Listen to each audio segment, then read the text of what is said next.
지친 하루를 달래줄 어머니의 손맛 그대로. 올바른 재료와 정성 담은 손질. 홍시로 완성한 달콤한 감칠맛. 집에서도 편하게 택배로 받아보세요. 매콤하게 땡기는 감칠맛. 장간의 양념게장. 검색창에 장간의 양념게장을 검색해보세요. 부동산 시장 붕괴가 시작이 됐습니다. 언제 터져요? 라고 말하는 사람들 아직도 언제 터지냐고 이야기를 하는데요. 터지는 것도 모르면서 언제 터져요? 라고 묻는다면은 본인들의 수준이 그 정도밖에 안 된다는 거고, 그 정도 수준이면은 경제 공부를 해야 된다.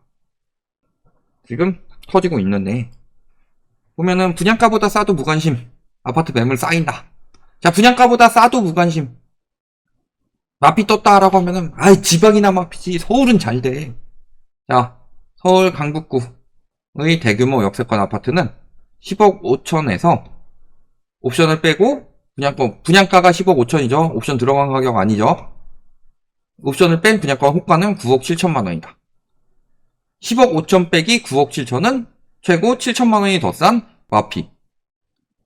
10.5 빼기 9.7은 0.7이라는 기적의 논리가 나왔지만, 강북구에 10억으로 나왔다는 것 자체가 미친놀이고, 그럼 저건 또 미아동이다.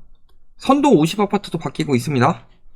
송파구 신천동 파크리오는 25억 7천에서 23억 3천까지 2억 4천 떨어졌고, 반부자 이 정도면 똘똘한 채죠? 얘도 똘똘한 채가 아니라고 하는 사람은 없겠죠. 41억에 팔렸었으나 현재 39억 9천까지 또 떨어지고 있다. 이런 식으로 지방이니까 떨어지고 양극화가 심해진다라고 이야기를 하지만 점점 더 수도권 서울 쪽으로 번져오고 있죠. 그러면서 양극화 이야기하는 동안에도 매물은 계속 늘었죠. 자, 제가 이거 주말 효과라고 그랬죠.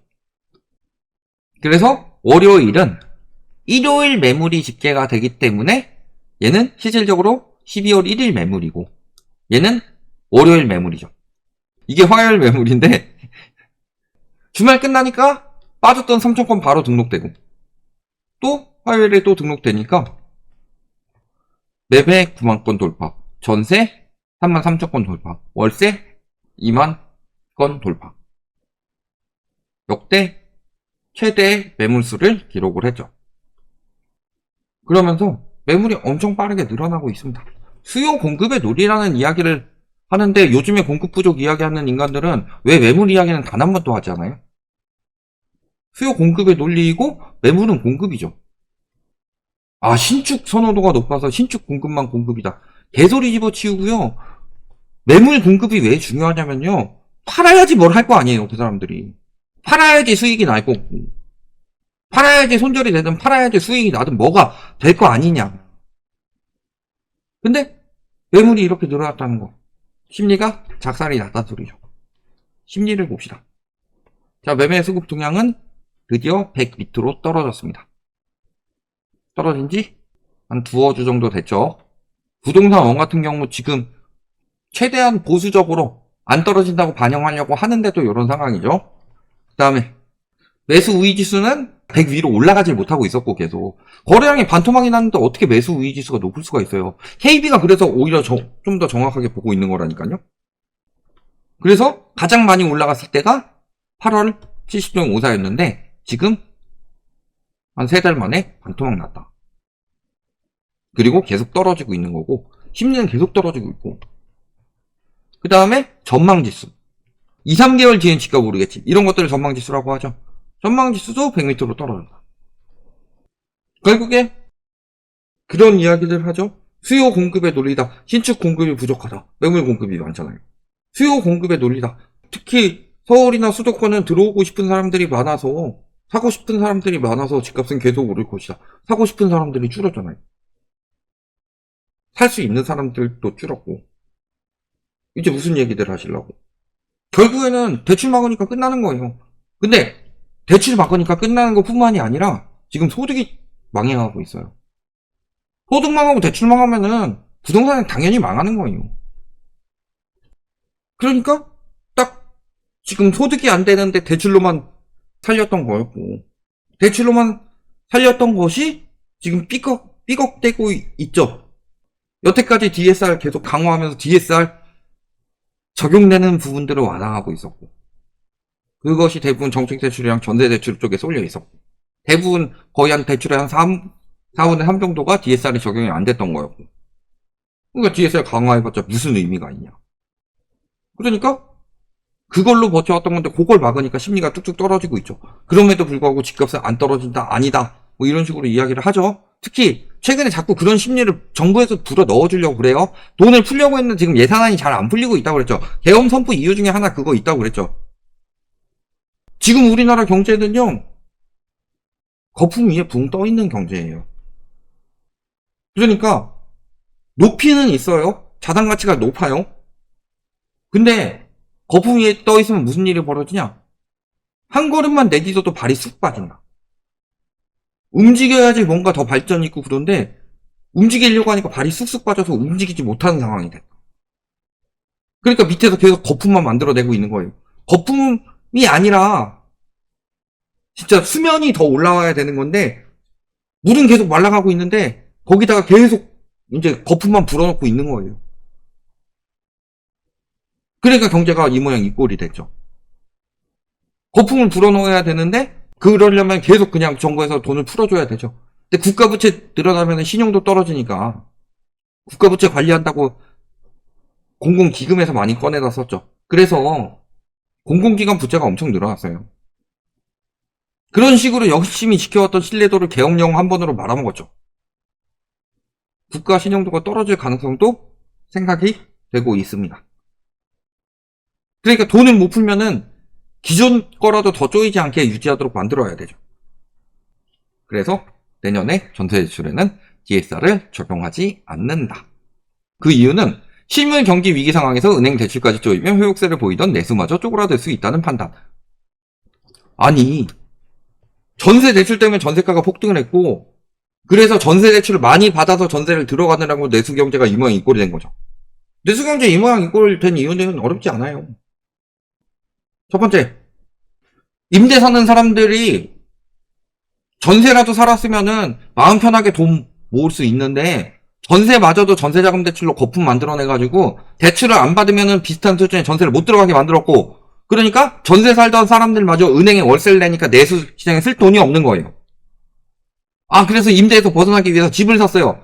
집을 샀는데 DSR 적용 안 하고 집을 마구 살 수 있도록 해주니까 사람들이 DSR의 60%를 빚 갚는 데 쓰고 나머지 40%로 생활하려고 하니까 내수에 쓸 돈이 없는 거죠.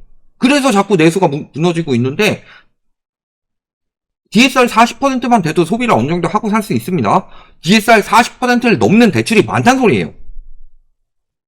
즉 DSR은요, 은행의 미래 손실 대비, 가계의 건전성, 내수시장 활성화, 이 세 가지를 다 살리는 정책이 DSR이에요. 다만 DSR을 적용을 안 하다가 혹은 DSR을 적용하기 전에 굉장히 오버된 DSR을 받은 사람들이 많은 상황에서 DSR을 적용하게 되면은 당연히 자산 가치는 무너질 수밖에 없겠죠. 즉 DSR을 시행을 안 하겠다라는 건요, 내수 경제를 위해서 하는 게 아니라 내수 경제 무너지든 말든 부동산만 살리려고 하는 거다. 저거를 어떻게 저렇게 해석을 하냐? 아니, 어떤 뻔뻔한 얼굴로 저런 식으로 이야기를 하냐? DSR이 원리금으로 나가는 돈이 많다는 소리잖아요. 원리금으로 나가는 돈이 많은데 원리금으로 나가는 돈을 적게 만들도록 규제를 하겠다. 이게 어떻게 내수시장 살리는데 방해가 되는 요소가 되냐? 조금만 생각해봐도 나오는 거잖아요. 쉽게 이야기해서요, 그냥 좀 상징성 있는 식으로 이야기를 하자면요, 자영업자 10만 명 무너지더라도 중천중공 살리겠다는 뜻이다. 왜 이 시기에 DSR 전세 적용 안 한다는 발표를 할까요, 굳이? 지금 전세 막 들어가야 되는 단지가 있죠. 은행 대출이 안 나오니까 전세라도 받아가지고 잔금을 내야 하는 단지가 지금 하나 있잖아요. 엄청나게 전세가 쏟아져 나온 단지가. 다만 내부 등급법에 따라서 주담대 위험 가중치를 높이고, 얼마나 높이는지 봐야 됩니다. 또 허그의 보증 비율 개편, 이런 것들을 토대로 줄이려고 노력은 하겠다. 이 정도인 건데, 그럼 적어도 그러면은 정책 대출은 어떻게 할지 한번 봅시다. 아, 그래도 내년에는 전세대출 DSR도 안 했겠다. 내년에는 대출 초기화 되겠다. 금리도 내리겠다. 요즘에 그런 이야기 많이 하죠? 금리 내리면 집값 올라갈 거라고. 희망 회로를 마구 굴리고 있습니다. 여러분들이 좋아하시는 상승론자들이 요즘 말을 바꿨다고 그랬죠? 금리 인하면 집값 올라간다는 식으로. 과거에 무슨 이야기를 했는지 한번 봅시다. 자, 그 전에 KDI에서 2011년 4월에 발표된 내용인데 2011년 글로벌 경제위기 터지고 발표한 내용이에요. 첫 번째 위험 요소는 부동산의 자산 규모에 있다.